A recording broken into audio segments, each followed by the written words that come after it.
Muy buenos días, amigos y hermanos. La Iglesia Bautista Betel les da la más cordial bienvenida a la Escuela Bíblica Dominical. Este domingo comprende el capítulo 17, que es la caída en Ai y los Gabaonitas. Bienvenidos.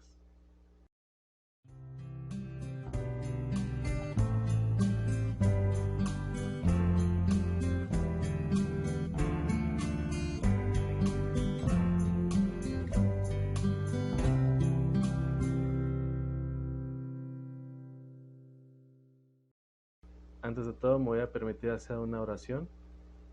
Si me pueden acompañar desde sus casas. Padre nuestro que estás en el cielo, te agradecemos la gran oportunidad que nos permites de reunirnos este día aquí, Señor, para darte la honra y la gloria que solo tú mereces.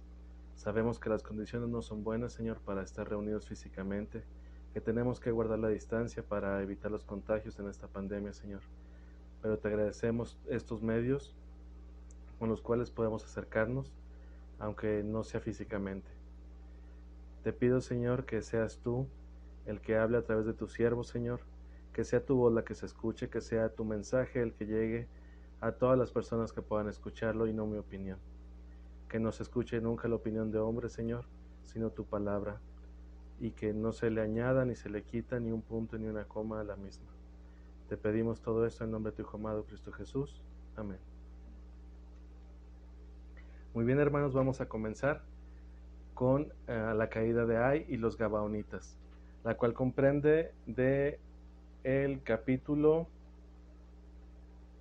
número 8 del libro de Josué, del versículo 1 al capítulo número 9 hasta el versículo número 27. Vamos a ver primero, hermanos y amigos, una pequeña introducción, el contexto histórico.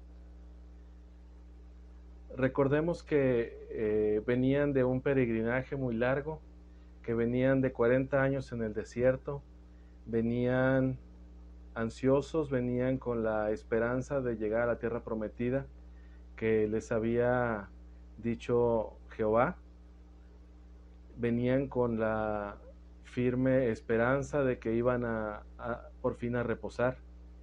Pero recordemos, hermanos, que no es algo tan sencillo llegar y solo poseer un lugar como ellos deseaban.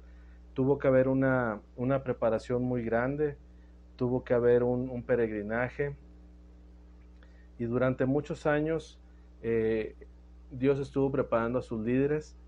Estuvo primero Moisés, que fue el que los sacó de Egipto, y después de varios fallos, de varios pecados que tuvo Moisés junto con el pueblo israelita,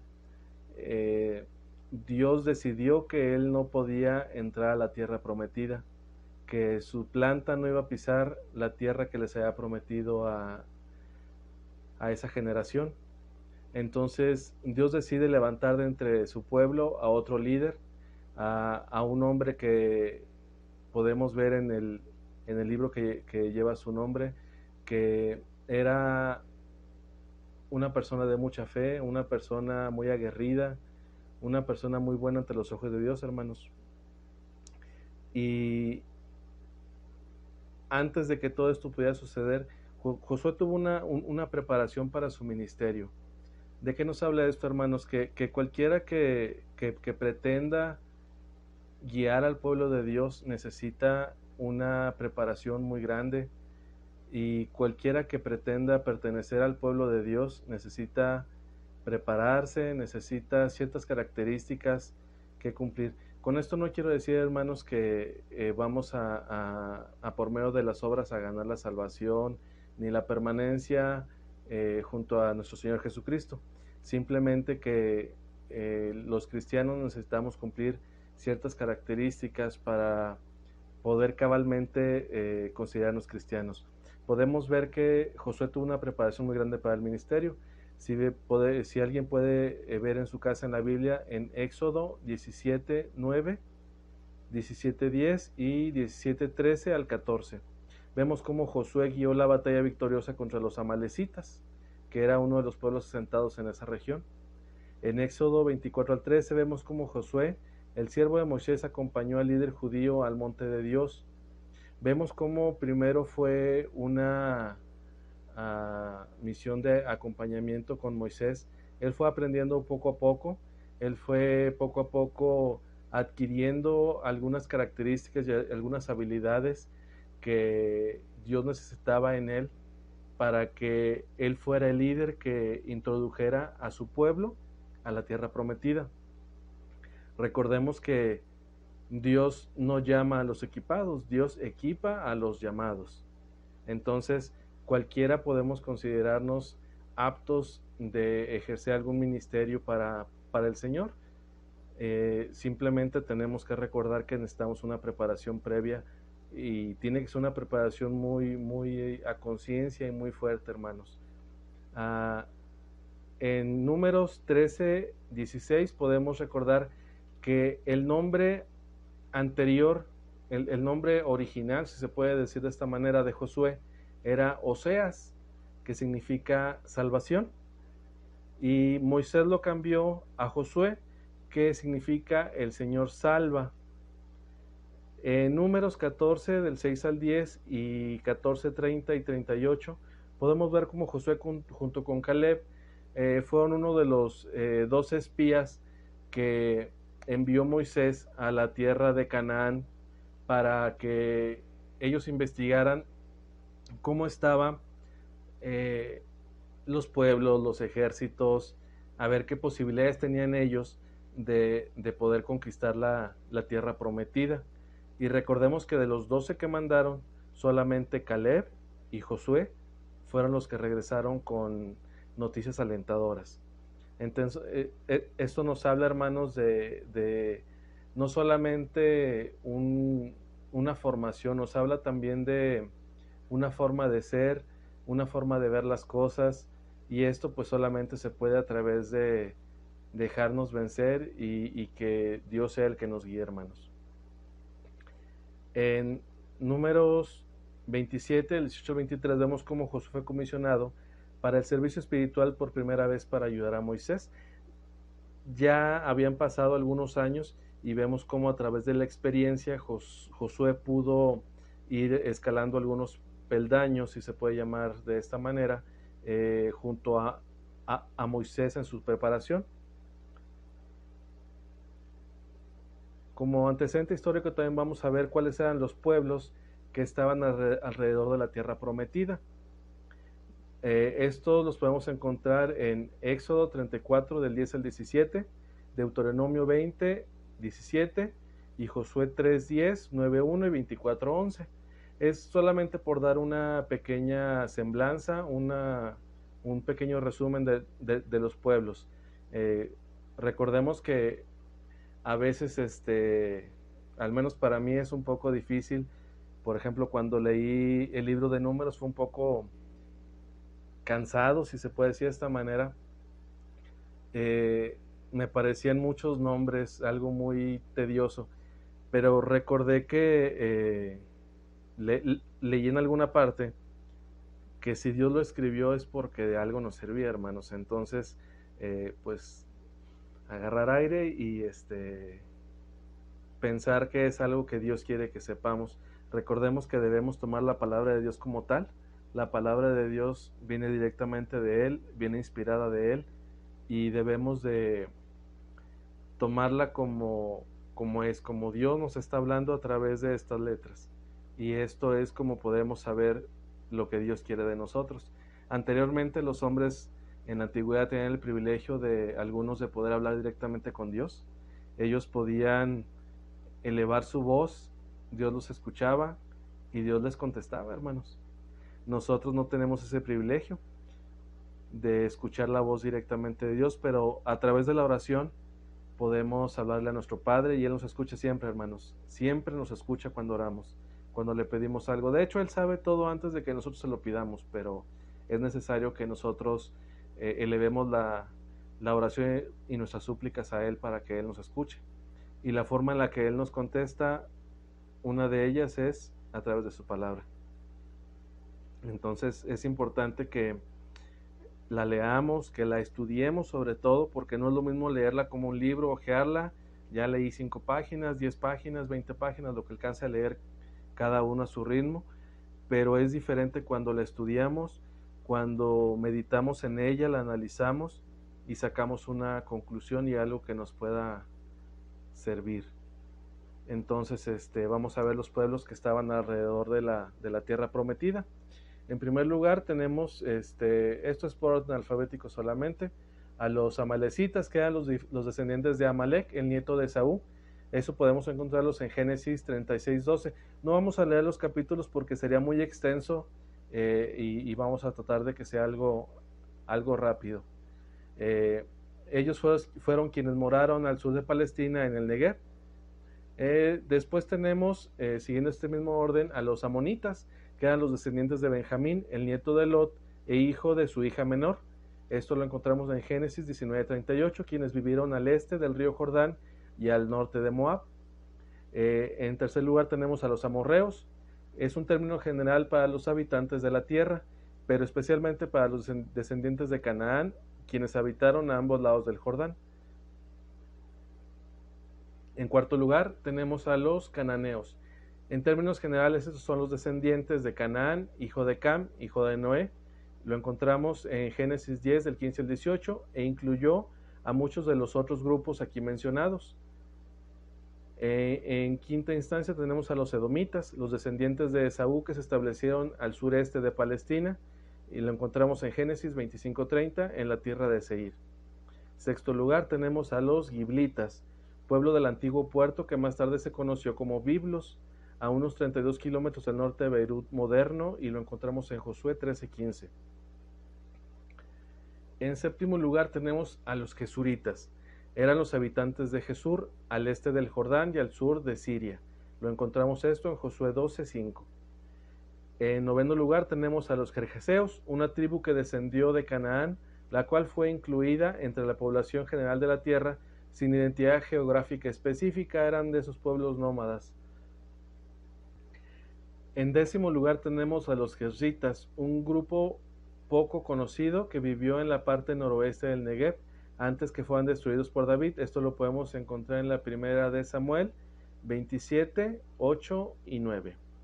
En onceavo lugar tenemos a los eteos, inmigrantes del imperio eteo en la región de Siria hacia la región central de la tierra.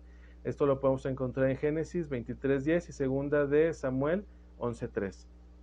En doceavo lugar tenemos a los heveos, descendientes de Canaán, que vivieron en la región norteña de la tierra.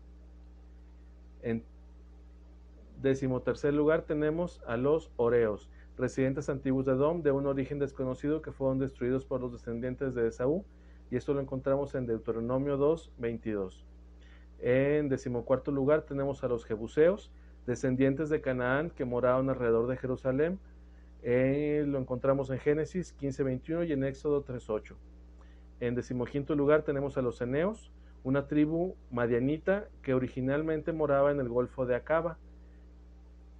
Y en decimosexto lugar tenemos a los moabitas, que eran los descendientes de Moab, el nieto de Lot e hijo de su hija mayor, quienes vivieron al este del Mar Muerto. Estos, hermanos, fueron los pueblos que se encontraron a su paso de la tierra prometida.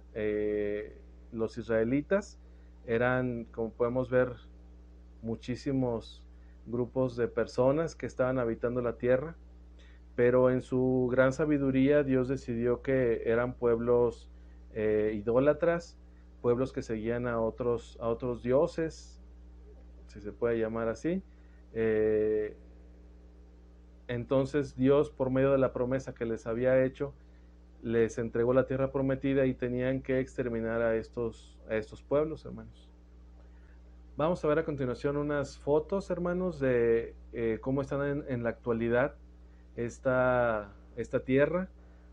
Vamos a ver el monte Ebal y el monte Gerizim, que fueron los montes donde Josué, después de haber conquistado la ciudad de Ai, sube con el pueblo hasta el monte Ebal, y entonces ahí ellos juntan unas piedras que recordemos que no podían ser cortadas, que no podían tener al momento de hacerse el altar, no podían ser labradas, no podían tocarse con ningún objeto cortante de metal, tenían que ser piedras naturales.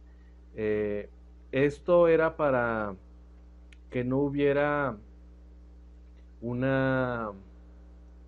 que no se viera la mano del hombre, que no se viera el artificio del hombre en el altar y que no empañara de alguna manera la adoración que iba a tener el pueblo en ese momento a Dios con el monumento, que no hubiera algo que llamara más la atención que la adoración. Tenía que ser una adoración limpia.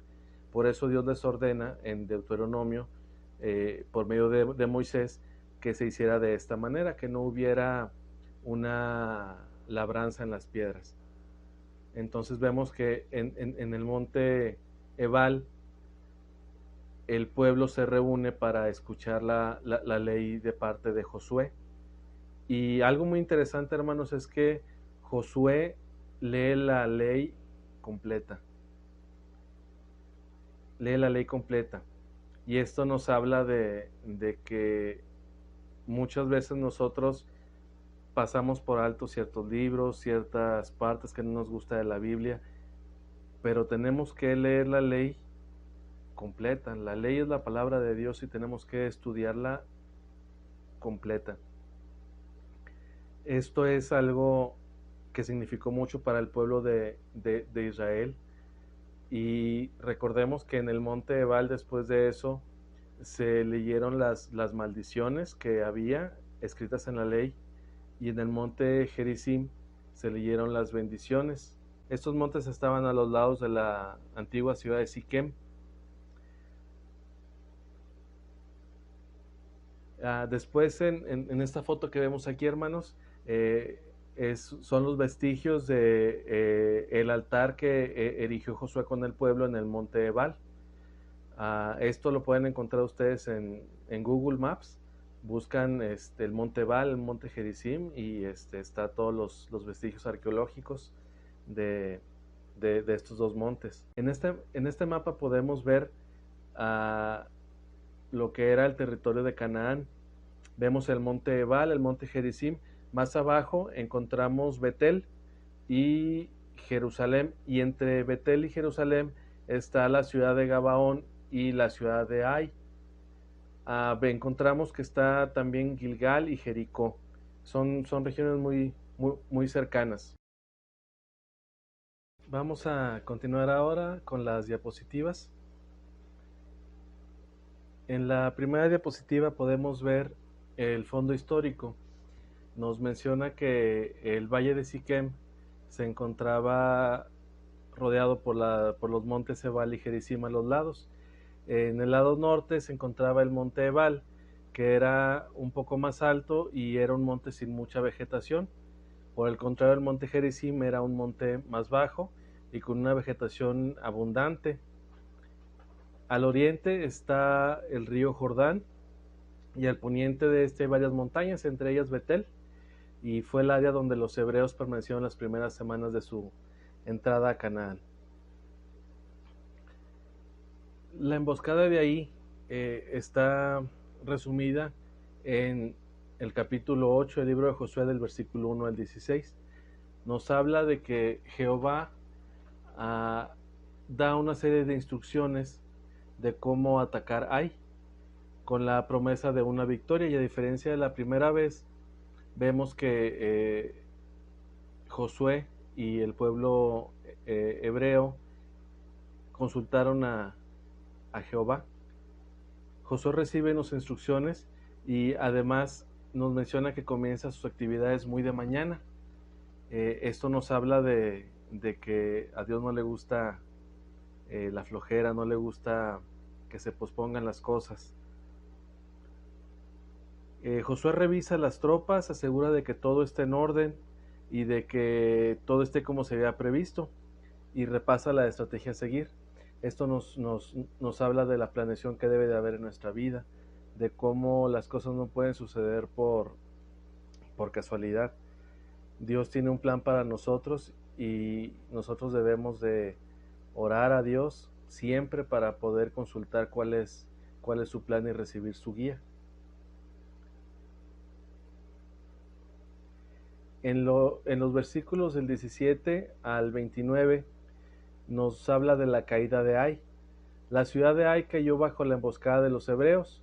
Toda la población fue exterminada. Nos menciona en el versículo 25 que aproximadamente la población de Ai, entre hombres, mujeres y niños, era de 12,000 personas. Nos dice que fue exterminada y que el rey fue colgado en un árbol. Y esta vez a los israelitas se les permitió conservar el ganado y los bienes de la ciudad. ¿Se imaginan ustedes, hermanos, la sorpresa que se hubiera llevado Acán si hubiera tenido la paciencia, si hubiera tenido la honradez de haber esperado, en lugar de haber sustraído el anatema, lo prohibido que había dicho Jehová que no se tomara? Hubiera quizá recibido lo que se había robado, o quizá muchísimo más de eso, si simplemente hubiera tenido un poco de paciencia y hubiera sabido esperar los tiempos de Dios, hermanos. Cada parte de la Biblia nos da una enseñanza muy grande. Todo está aquí, lo único es que tenemos que estudiarlo. Vemos cómo todo eso se puede seguir aplicando en la vida de nosotros, a pesar de que han pasado más de 2000 años de que se terminó de escribir este libro, y muchísimo más desde que se escribieron estos libros del Antiguo Testamento. Pero vemos cómo la palabra de Dios permanece, la palabra de Dios no cambia, a pesar de que los seres humanos y el tiempo y todo es muy cambiante. La palabra de Dios es fiel, hermanos. En la siguiente diapositiva vemos que nos habla del altar y la ley en el monte Ebal. Esto es en Josué 8, del versículo 30 al 35. Nos menciona cómo después de haber ganado la batalla en Ai, Josué y el pueblo hebreo se vuelven a agradecer a Dios, tal como se los había mandado Moisés en Deuteronomio 27, del 1 al 26. Y recordemos que ellos construyen el altar con piedras naturales, piedras sin cortar, piedras sin ninguna marca, como estaba dada la instrucción en Éxodo 20, del 24 al 26. Se llevó a cabo la lectura de la ley, donde estuvo involucrado todo el pueblo. Estaban los hombres, mujeres, niños y extranjeros. Entre ellos estaba también Rahab y su familia, que eran extranjeros. Y vemos cómo el plan de Dios es perfecto, hermanos. Desde ese entonces Él iba acomodando todo para que llegara a haber un linaje de nuestro Señor Jesucristo, y vemos cómo ese linaje incluso es formado por personas que no eran naturales del pueblo de Dios. Vemos cómo entre los extranjeros que se mencionan también estamos nosotros, que no somos hebreos, pero gracias a la misericordia de Dios formamos parte de su pueblo, formamos parte de la familia de Dios, llegamos a ser sus hijos adoptivos, dejamos de ser solamente criaturas, y todo esto gracias al sacrificio de nuestro Señor Jesucristo. Recordemos que Josué es un antitipo de nuestro Señor Jesucristo, hermanos.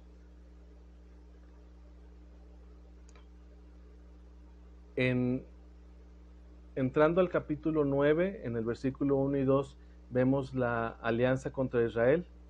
Nos menciona cómo un grupo de reyes del sur de Canaán se reunieron tratando de unir fuerzas para poder derrotar al pueblo hebreo que estaba invadiendo las tierras. Pasaron varias cosas que hicieron que no se pusieran de acuerdo, que no hubiera esa alianza tan fuerte, y gracias a la guía de Dios hacia el pueblo hebreo fue que pudieron vencer a estos reyes.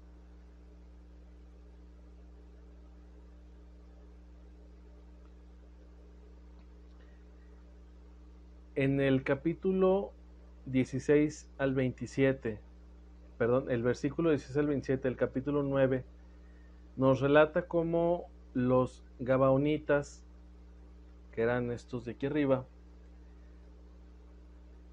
hicieron una artimaña para engañar a Josué y al pueblo hebreo. Recordemos que Dios les ordena exterminar a todos los pueblos que estaban comprendidos en la región de Canaán, que eran todos los pueblos que vimos al principio. Los gabaonitas, sabiendo del poderío que tenían los hebreos, sabiendo de los milagros que había realizado nuestro Dios, que había realizado Jehová, desde la salida de Egipto, el haber abierto las aguas del Mar Rojo, el haber sustentado al pueblo durante 40 años en el desierto, el hecho de haber vuelto a abrir las aguas ahora en el río Jordán, y de muchos milagros que se venían realizando. Era un pueblo que tenía miedo, que estaba pues temeroso, valga la redundancia, por su vida, que querían sobrevivir. Y su estrategia fue vestirse con ropa vieja, llevar mulas viejas, llevar odres de vino ya rasgados, llevar pan en putrefacción. ¿Para qué? Para que los hebreos pensaran que ellos venían de tierras muy lejanas.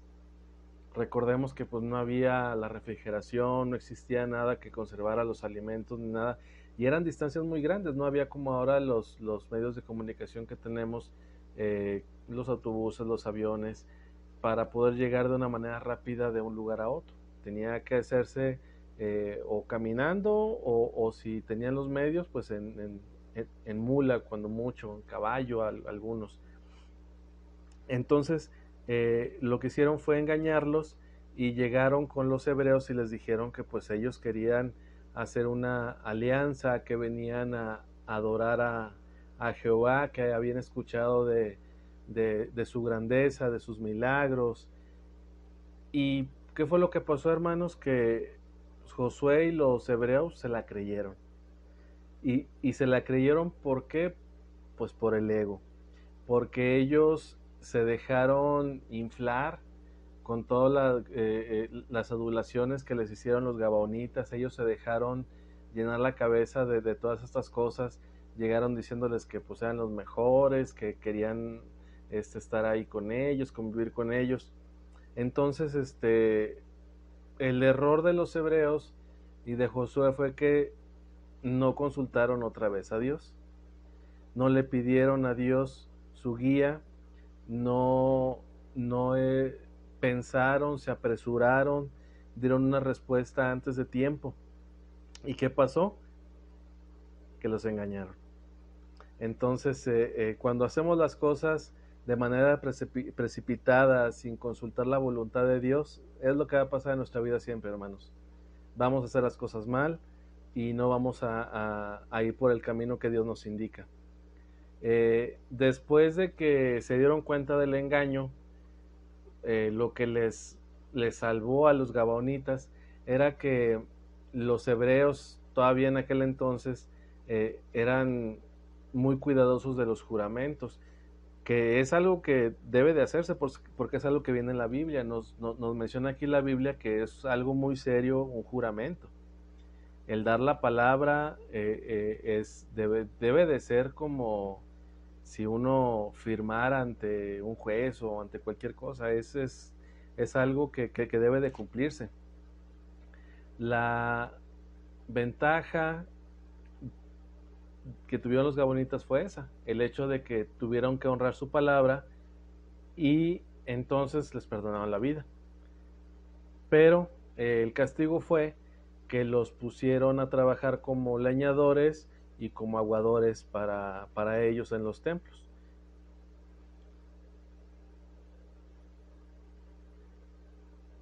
Las aplicaciones del estudio, hermanos. Primero vemos que la obediencia a Dios siempre será recompensada. Siempre. No debe de ser el fin de la obediencia, pero la obediencia en sí nos hace recibir una recompensa siempre, hermanos. Siempre. La segunda aplicación del estudio nos dice que cuando los errores son rectificados, Dios se encarga de transformar los fracasos en victorias, que fue lo que pasó con los hebreos cuando Acán confesó su pecado, Acán fue castigado y los hebreos entonces recibieron la victoria, esta vez en Ai. La tercera aplicación del estudio es: la palabra de Dios debe ser tomada como tal, debe ser tomada como una ley, debe ser tomada como algo absoluto, hermanos. La palabra de Dios no se contradice, la palabra de Dios no caduca, la palabra de Dios permanece y es fiel. Y la cuarta aplicación del estudio es: quien busca favorecerse a sí mismo con engaños, termina por perder lo que busca, mientras quien habla con veracidad y actúa con honestidad, logrará siempre sus propósitos.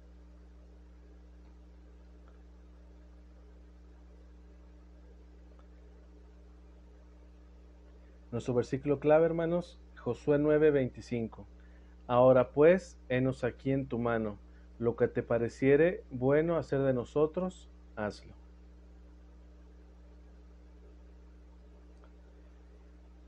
Josué 8, versículo 1 y 2.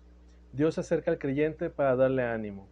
Hay momentos de desánimo en la vida del creyente y debemos entonces de buscar al Señor y prepararnos para escuchar su voz.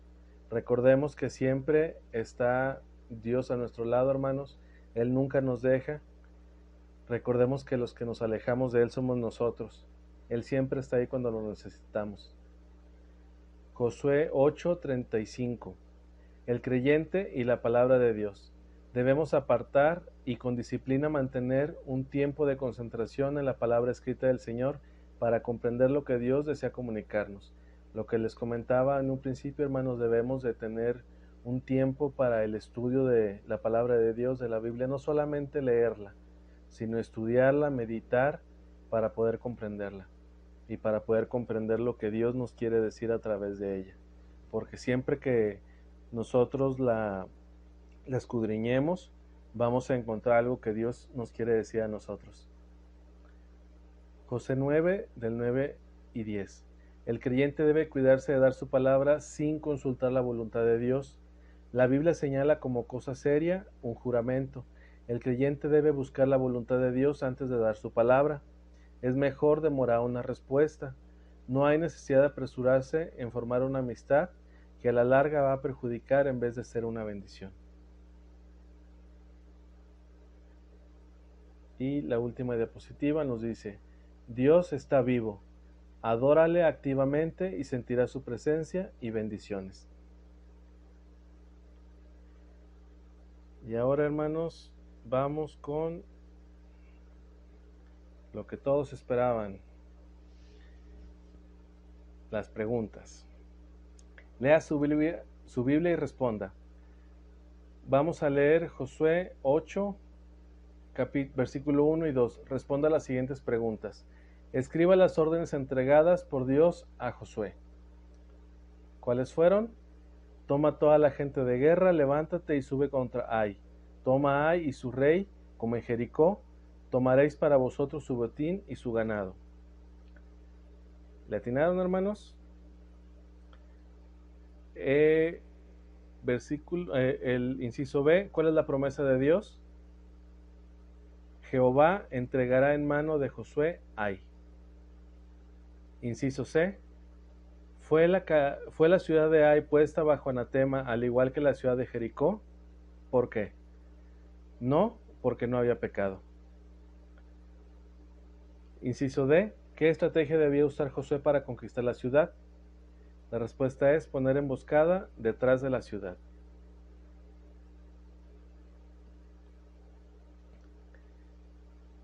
Lea su Biblia y responda.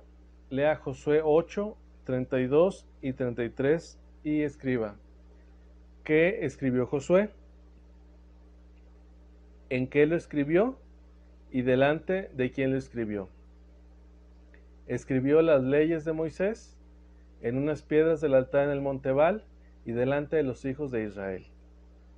Inciso B. Menciona los grupos humanos que se mencionan en el pasaje. Estos eran ancianos, oficiales, jueces, sacerdotes, extranjeros y naturales. Inciso C. Menciona los lugares de ubicación de los grupos humanos mencionados en el pasaje. La mitad estaba hacia el monte Gerizim y la mitad hacia el monte Ebal. Inciso D. Ubique la cita bíblica en la que está registrado el mandato de Moisés a Josué. Deuteronomio 27, del 12 al 26. Lea su Biblia y responda. Lea Josué 9, del 22 al 27. Las preguntas a responder son: inciso A. ¿Cómo es considerado por Josué la astucia usada por los gabaonitas para ser aceptados por los israelitas? La respuesta es deshonesta. Inciso B. ¿En qué consiste el castigo impuesto sobre los gabaonitas a causa de su engaño? Consiste en ser esclavos trabajando como leñadores y aguadores. Inciso C. ¿Cuál es la explicación gabaonita al engaño utilizado?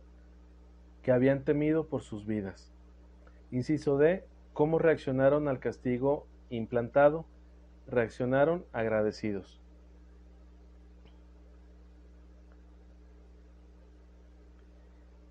Y por último, de las diapositivas, la prueba, hermano. Estas vamos a dejarlas para que las contesten en su casa.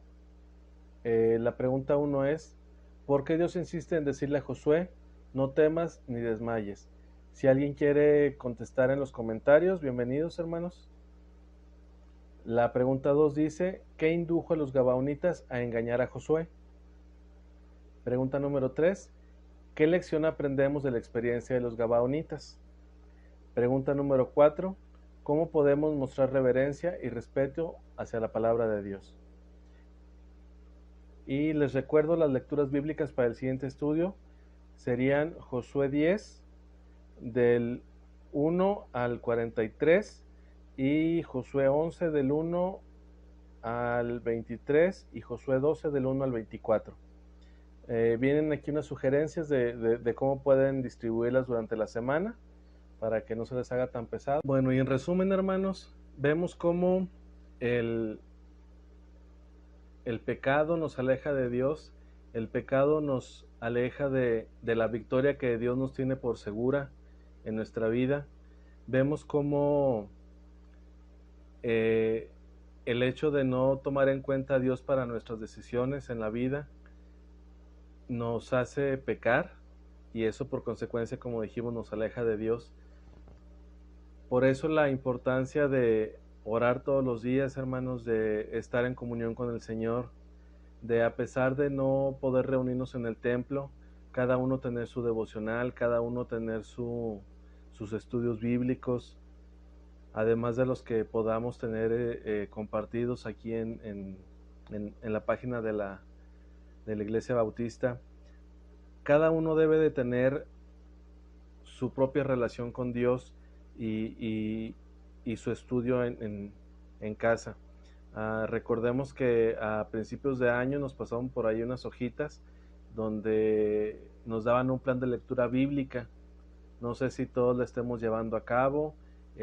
Quizá alguno le acomode algún otro plan de estudio. Hay muchos, incluso en internet los pueden buscar. Lo pueden hacer de manera cronológica, lo pueden hacer libro por libro, como lo quieran leer, hermanos. Lo importante es leerla, estudiarla y, lo más importante, hermanos, aplicarla. Como vemos en estos pasajes que acabamos de estudiar, cuando pedimos la guía de Dios, cuando la escuchamos, cuando la seguimos, Dios nos promete la victoria en la vida siempre, hermanos. Siempre, en cada cosa que hagamos, Dios nos promete la victoria y lo cumple. Vemos cómo debemos de cuidar la amistad con el mundo, de no dejarnos engañar por el enemigo, de no caer ante sus engaños. Recordemos que el enemigo está presto para atacar como león rugiente. El enemigo está acechando.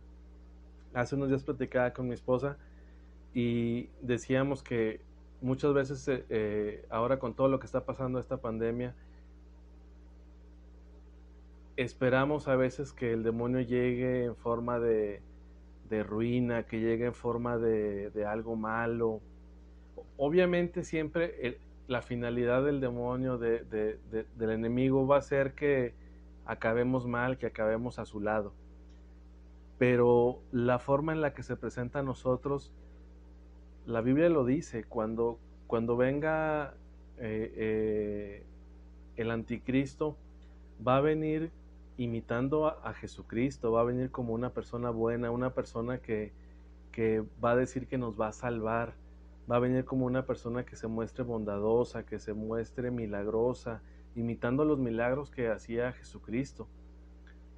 No esa imagen que vemos en la tele, en las caricaturas, de un ser tenebroso, un ser con cola y cuernos.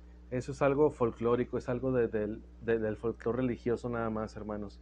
El demonio tiene una estrategia muy buena, y la mejor estrategia que tiene es hacernos creer que no existe. Y eso es lo peligroso. El pensar que la maldad no existe, que estamos libres de ella y que a nosotros no nos va a pasar. Hay que tener mucho cuidado, hermanos, de con quién nos relacionamos. Hay que tener mucho cuidado de lo que vemos, de lo que leemos. Debemos de tener mucho cuidado, hermanos, de lo que oímos, de todo lo que está a nuestro alrededor. Para resumir, las claves de la victoria de este capítulo son: una, el ser animados, el seguir el plan del Señor, el usar cada recurso y los mejores recursos que tenemos a nuestro alcance, como es la palabra de Dios, vivir con Jesús y mirarlo a Él, ir a la ofensiva, no mostrar compasión hacia el enemigo, que en este caso es Satanás. Hasta ahora la experiencia de Israel es una ilustración de toda la historia y de la historia espiritual de muchos cristianos. Vamos a ver cómo se construyó de Jericó hacia Ai. La obediencia fue seguida de la victoria fue seguida de bendición, la bendición fue seguida de orgullo y desobediencia, la desobediencia fue seguida de derrota, la derrota fue seguida de juicio, el juicio fue seguido de arrepentimiento, el arrepentimiento fue seguido de obediencia, la obediencia fue seguida de victoria, y el ciclo continúa, hermanos. La bendición y maldición en Ebal y Gerizim. Y hasta aquí, hermanos, concluimos con la lección de este domingo, de la lección número 17. Ya vimos cuáles son los capítulos y los versículos para el siguiente domingo. Esperamos que los estudien, que los lean, que mediten en ellos, hermanos, y que el próximo domingo, primero Dios, podamos estar otra vez reunidos de esta manera para poder seguir estudiando la palabra de Dios y darle la gloria y la honra que solo Él merece. Hasta pronto, hermanos.